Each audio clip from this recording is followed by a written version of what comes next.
Well, hello and welcome everyone to another edition of the Southside Beat here on the DK Pittsburgh Sports Podcasting Network and our Steelers YouTube channel. We are coming to you live from Saint Vincent College. Obviously, might not be able to tell. We've changed the setup a bit so that we can, number one, use the Wi-Fi, not have to rely on hotspots, and number two, you can actually see our faces a bit. So.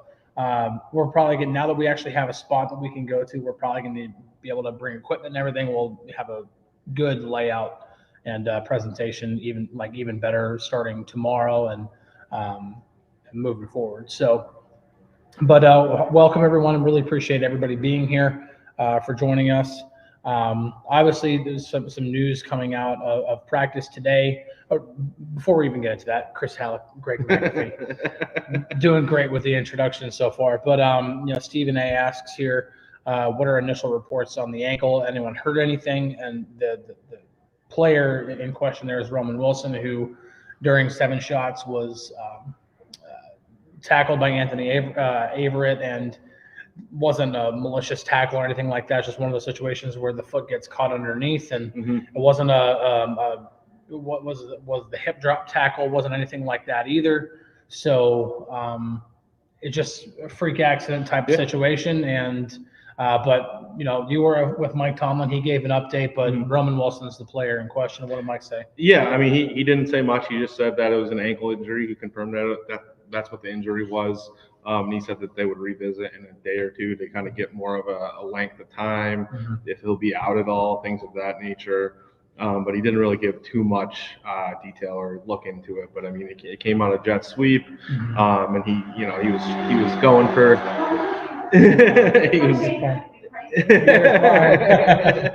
he was going for the pylon, and he just got stopped short. But he was taken off on a cart, from what we understand. Yeah, that's the scary part. Yeah. That's the one part which you're kind of like, okay, did he walk off or was he carted off? Now, granted, a lot of those situations, they will cart a player off out of precaution. It's not like a locker room is as close as it is when they're in a stadium. So a hike up the hill when you have an ankle injury is probably not conducive for keeping somebody healthy or not making it worse. And Stephen A. follows that up, says it came on a jet sweep. And yes, it did. Now, granted, I knew the reaction was going to be amazing there, because we know how much fans just love the jet sweep. And I've even seen some comments in our Steelers feed of being like, I thought jet sweeps left when Matt Canada did. Jet sweeps happen throughout the league, but to be fair, we have not seen very many of them here at practice. It just so happens that they called one, and it just so happens that a player got injured. I could be wrong, but I think that was one of the first ones we've seen. I don't know if you've seen one. I've seen a couple, but they've not been very. It's not been very. I could probably count on one hand how many jet sweeps I've seen in 5 days of practice. And Crispy here says, get rid of the jet sweep. I understand it, but it is part of the game. It's from what I've seen, again, it's 5 days of practice. It's not as much of a staple of Arthur Smith's offense. I think that's the safest way to put it, is that I would not worry about this being a common occurrence of seeing 3 or 4 jet sweeps a game. But it just so happens that a player got injured with one today. If it's blocked better or anything else, then we're not talking about this. But part of it was the tackle, part of it was the tackle, part of it was the execution of the play. Injuries happen; they could happen on any play. So, and then Stephen A. does follow up by saying this injury might speed up his trading for a wide receiver. It could be. It just depends on what happens with Ramon Wilson, what his health is looking like, and everything. So. It just depends. Other happenings from camp today. Obviously, we're tracking the quarterbacks, seeing what's going on. Russell Wilson was wearing a helmet today, wearing pads today, and did participate. However, I will say it was quite limited. Yeah, it was a little bit of 7-on-7s, and then individual stuff, and then a little bit of 11-on-11. Mostly not handoffs. very much. Yeah, mostly handoffs. He did have a really, really nice throw to Connor Hayward, about 30-plus yards The down moon the ball. field, the moon ball. It was I was standing next to Chris when it happened, and I was like, that's the pass we've been waiting to see, because leading up to that point, it had been like short little passes across the middle, stuff to the sidelines, and then he did unleash one to a player he's been pretty high on since he came to camp. So so that was good to see. But Justin Fields also looked very good today. So yeah, it was a good kind of back and forth between those two. By far his best practice. Yeah. I was quite impressed with Justin Fields today. I don't think he threw an incomplete pass during 7-on-7. If he threw any incomplete during 11-on-11, it wasn't very often. He was decisive. He was on time. A couple of throws that, he wasn't completely perfect, and Steeler Girls asking you how Fields looked today. A couple of real highlight-worthy plays, or I would say noteworthy plays. One of them, and I think it's already on social media too, he made a really sick sidearm throw, standing in the pocket, and with defenders in his face, including I think TJ Watt and Cam Hayward, kind of just changed the arm angle and threw a sidearm laser as much as you can with the sidearm to George Pickens on a drag route, and right on the money. Just a perfect throw. And then a couple of the read options read it perfectly, held onto the ball. One of them was the decisive snap in 7 shots, flashed a little peace sign to Joey Porter Jr. as he was breaking the plane. And then another one later in practice during 11-on-11 where it would have been a pretty big game. Yeah. There was nobody on the edge. Nobody was going to catch him on the edge. And so I thought Fields looked really good today. Not to say that Russ didn't look good with the reps that he had. I thought Russ looked fine. I didn't see anything that made me think, oh, man, Russ doesn't have it anymore. No, the ball was coming out of his hand well. The moon ball looked great. But we know that both of these quarterbacks can throw the deep ball. You can see that on the tape from last year in Denver and Chicago, respectively. They can still throw the deep ball. They can throw the ball down the field. I think the biggest thing with Russ is how can he use the middle of the field. And the biggest thing with Justin is his decisiveness and his consistency when it comes to accuracy. Yeah, I mean, I think that's what kind of we're both of us are looking to see, is how they use the middle of the field. That was the one concern we kind of had coming into training camp, to see how they were going to use it and what they were going to be able to do. But I mean, they both looked very efficient today, and I think that's that's another thing. They want to take advantage of those short passes, move the ball up the field as easily as they can, and I think they were both able to do that. Or that's what it would have resulted in if it were a real game and everything like that. They both looked very good, very efficient, complete passes. Didn't really put it into any problem areas or anything like that. It looked good. Yeah. Frank K says, Russell only took 2 snaps and both of them were handoffs, if I'm not mistaken. Well, we watched practice, and 7-on-7 was the only time he was really getting any kind of offense versus defense reps when it came to throwing the ball. 11-on-11, it was, I think, all but one were handoffs. Yeah, and they're slowly working him back. I think at this point, Tomlin has said it multiple times. It's a Tomlin thing. He's kind of being precautious with Russ. He doesn't want to rush him back and make a small thing a big thing. And they're still getting to learn that relationship as well. Tomlin's getting to know Russ more in terms of what he can and cannot handle. I think you'll see more of Russ throughout the rest of this week as he continues to get back. But throwing the ball wise in 7-on-7 situations, he did look pretty good today. Yeah, it's looking good. How is Deshaun Elliott? Do we think he is an Edmonds upgrade? I like what I'm seeing so far from Deshaun Elliott. I think that, and I think because of the Cam Sutton suspension, the Steelers' immediate answer to their nickel package is to run with 3 safeties. That is what we've seen the most of thus far. That's what we've seen the most of thus far is definitely Deshaun Elliott either in the slot or in the box, along with KZ and Minka back deep. You're not going to see Minka. You're definitely not going to see KZ near the line of scrimmage and I think at times you'll see Minka go there, but I think Minka is going to spend most of the time back in his traditional safety position. So Deshaun Elliott's looking good. I think the upside is for him to be better than Terrell Edmonds for sure. but I don't know if I would classify it as like an immediate, like we need to see what he looks like in preseason. We need to see what he looks like whenever he's actually, playing against another team before we can really jump to any kind of conclusions. But Elliott is looking very good. Stephen A. asks, how Patrick Queen looked. Heard he was chirping at the offense today. Patrick Queen is always chirping at the offense.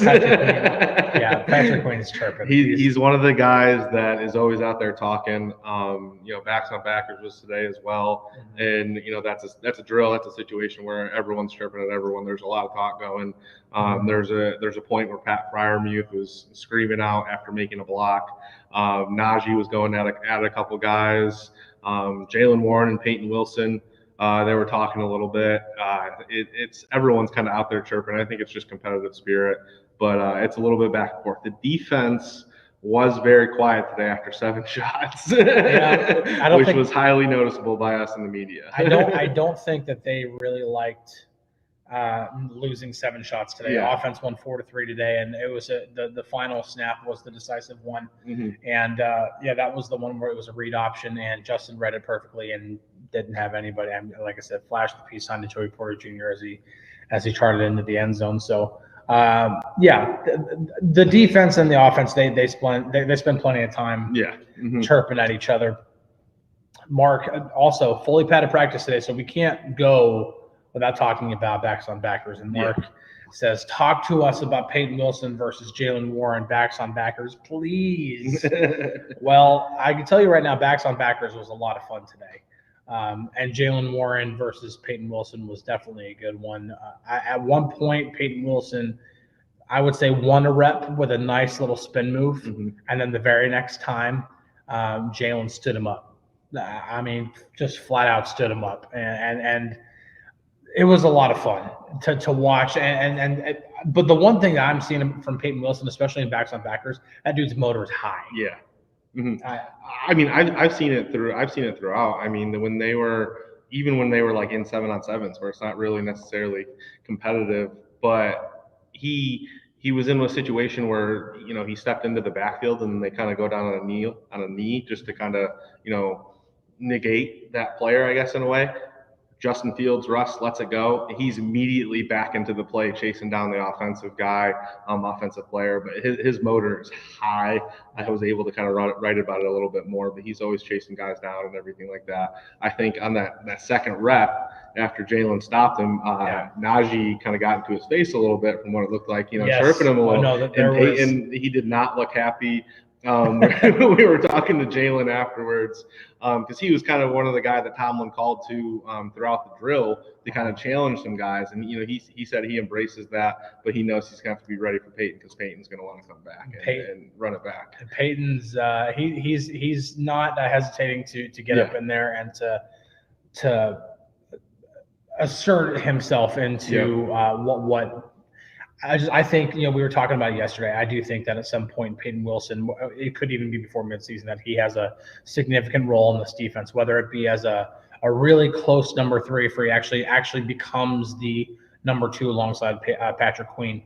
But let's see. There was somebody else who had mentioned something okay, here we go. Brent asked, can you say something good and bad about the draft picks? I'll start with Troy Fautanu. The good thing is that he is showing himself to be.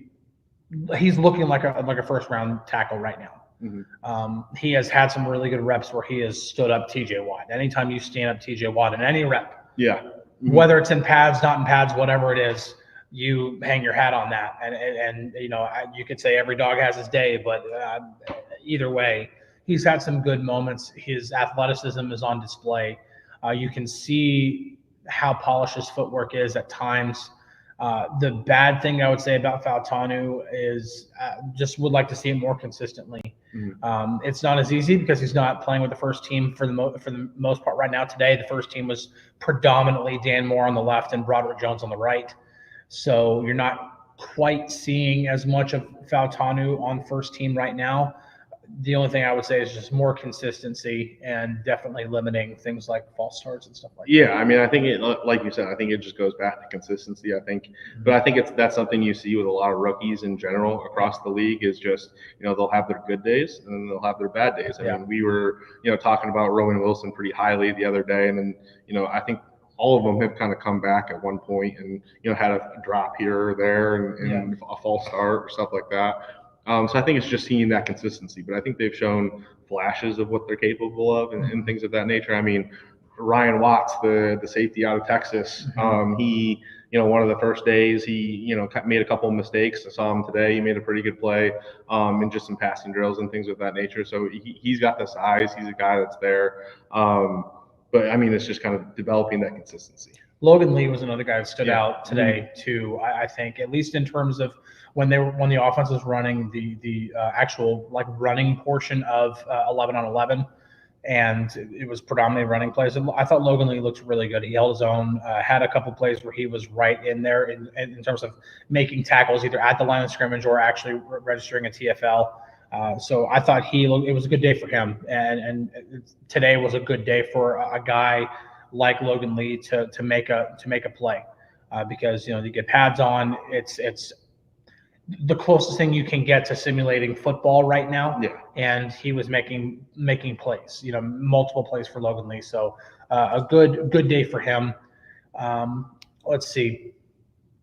There was a question here, or not necessarily a question here, but this was not gonna lie, I want to see fights. Produces character, and you get to see who's going full early. There haven't been any actual fights break out. There's definitely been a few different times, different scrums where a scrum develops. Day one, there was a little scrum that Nate Herbig was in the middle of. I don't remember who all was in it on the defensive side, but there's definitely been a few times where you can see, especially backs on backers today. By the way, backs on backers, Najee Harris. Very, very vocal. Very vocal. Very vocal. Not only, even more so in reps that weren't his. I thought today was probably the most. I thought that he's looked like a leader. And maybe more than ever. He was right there in the thick of it. I mean, and it was one thing that I saw when we were talking to Mike Tomlin after practice. He said, one thing about that drill is that kind of gives him, he's able to gauge where the running backs are in terms of those type of things, and he was able to tell a lot from today's drills. But Najee Harris getting in on that was it's pretty fun to watch. Pretty entertaining. Mark asks here, is Frazier getting any first team reps? So far, no, he's not. It's been Nate Herbig at center. I think with these rookies, again, early in camp, you're not going to see a lot of these guys get first team reps right away. I think the only rookie that you could classify as getting the majority first team reps would be Peyton Wilson right now. But no, Faltanu, it's been pretty much, for the most part, it's been whenever Broderick Jones was limited the other day, but he was back full today. Zach Frazier hasn't been with the first team. A lot of these guys, Roman Wilson, obviously the receivers all kind of cycle in and out. There are times where the first team's out there and George Pickens isn't out there. We know George Pickens is the top receiver in the depth chart. So, but no, Frazier not with the first team right now.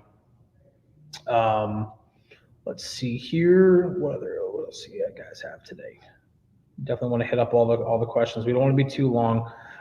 Stephen asked a good question. Has Beanie kept momentum going now the pads are on? Again, the snaps that we're seeing with Beanie and with other guys who are competing in the slot, I think the three safety packages is the predominant answer for that nickel package. I really do think we're seeing majority. I think there's just there's so many benefits of having Dejan in the slot. He's obviously bigger than Beanie. He can, early on we saw him matching up against Pat Freiermuth. We've seen Beanie match up against Roman and Calvin Austin and things of that nature. I mean, he's looked good. So it's not necessarily. I think there are more benefits of having Deshaun Elliott having three safety package in there. It's just a matter of I mean, he's definitely shown flashes though. He's got active hands. He's a pretty solid tackler. So I don't think he's worked his way out of a position at all. I think he's still there. I think it's just a matter of what way the coaching staff wants to go. Let's see. we get questions almost every day about Corey Trice. What about Trice and Rush? Got any burn yet? The main thing I'm going to say about Corey Trice and Darius Rush both, but even more so with Corey Trice, is that there's not a lot to give right now. He's just not been on the field almost at all. I mean, he's with the third team and everything like that, but it's just he's not out there very much. I mean, so much so that I can't even give you one rep in which he either looked terrible or looked great. Yeah, I mean, it really is just non-existent. Yeah, like someone asked a couple days ago about it, so I started keeping an eye out for him, and there was, the next day he worked maybe 3 or 4 like third team snaps. Yeah. But Darius Rush was above him. I would say working more. I saw him make a couple different plays. Looked good, but yeah, neither of them are even getting second team snaps. It's a lot of like third team and working their way into the rotation when they can. Probably about 10 minutes left, and we're going to wrap things up. But we'll go ahead and say, got a question. Top dog, first day with pads. Who's your pick? Doesn't necessarily have to be a backer. Mm-hmm. I know backs on backers was obviously the thing that everybody was looking forward to today. I have my pick. I don't want to steal yours, but I think I'm going to say Najee. I mean, he was the one that kind of stood out to me the most. Especially with the activeness and everything, and he was really embracing hits, especially when there was, the running game was going and everything like that. I think on the first play of 7 shots, he kind of dove through the line and powered his way into the end zone. Yeah. And that was good. I also the physicality and everything, backs on backers. Jalen Warren obviously stepping in, answering the call whenever Mike Tomlin asked him. Najee also had 2 really good reps against Landon Roberts in backs on backers too. My pick is not even a backer. It's Justin Fields. Yeah. I thought he looked great today. I not perfect, but I would classify it as his best practice thus far. Really just liked almost everything that he did today. And I think you saw that even if Russ comes back and he shows that he is worthy of being the starting quarterback on this team, that there needs to be a place for Justin Fields in this offense, whether it is a special package, whatever it is. It doesn't have to be in this Cordell Stewart / role where he's lined up as a wide receiver or anything stupid like that, but just where they put Justin out there and they may be, teasing or trying to, lure the defense into, oh, now we got to stack the box because they're probably going to run a read option or something like that. Well, Justin's showing also, as he has throughout his career, all the way back to Ohio State, that he can also throw the deep ball too. Mm-hmm. So you can't stack the box against him, because if you do and you're running single high, then okay, let me send Calvin Austin or George Pickens on a go route, and I'll bet on Fields' ability to throw the ball down the field to get that done. So I think that Fields is making the most so far of what he's been able to, of the opportunity that he's given, and he's earning a place in this offense one way or another. Even if he's not the starting quarterback, that he'll have a role of some kind. Yeah. Obviously, Russ would still be the primary quarterback, be the starting quarterback, be out there for the vast majority of snaps, but I think Justin Fields is earning a spot no matter what. Yeah, no, I agree with you. He looked very good today, and like you said, best practice so far of training camp. Don't want to I don't want to because he could come out tomorrow and look like crap. Yeah. He could come out and be missing throws in the flat like crazy. He could be coming out and he might throw 2 picks tomorrow. Like you never know. So that's why it's so important, like this time of year, to not start, chiseling things in the stone. Anyone to anything. And this is a good point here that Black and Yellow Texas Steel says, Fields getting the first team reps is so crucial. And he talked about that today, that, this does help the development process, because if there is if there's a time this season that Justin is the guy, if Russ is injured or whatever the case may be, if Justin is the guy, these reps are going to help in that and getting rapport with the receivers, with the offensive line, just with running the offense. Yeah, it is important to get Justin out there and to get these reps. Going to wrap up with this point, because you kind of bookend the show today. Yeah. So we already had the worst wide receiver room in the NFL, and now Roman Wilson's out. It is a concern if Roman's going to be out for a while, because now you're talking about, okay, Van Jefferson, like some of the things that we've seen from him, Calvin Austin, like some of the things that we've seen from him, but neither one of those guys are lighting it on fire. Yeah, I mean, I will say this. I mean, I've liked what I've seen from Van Jefferson so far.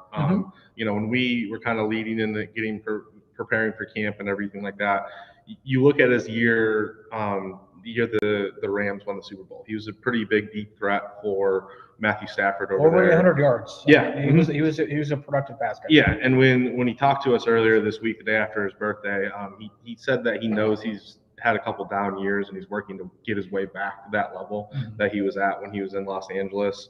He stole a training regime from Antonio Brown. He catches 300 passes off the jugs machine after every practice. So I think he's definitely working his way back, and I think he could be somewhat of a sleeper working into the season, where he could carve out a role for himself in this offense.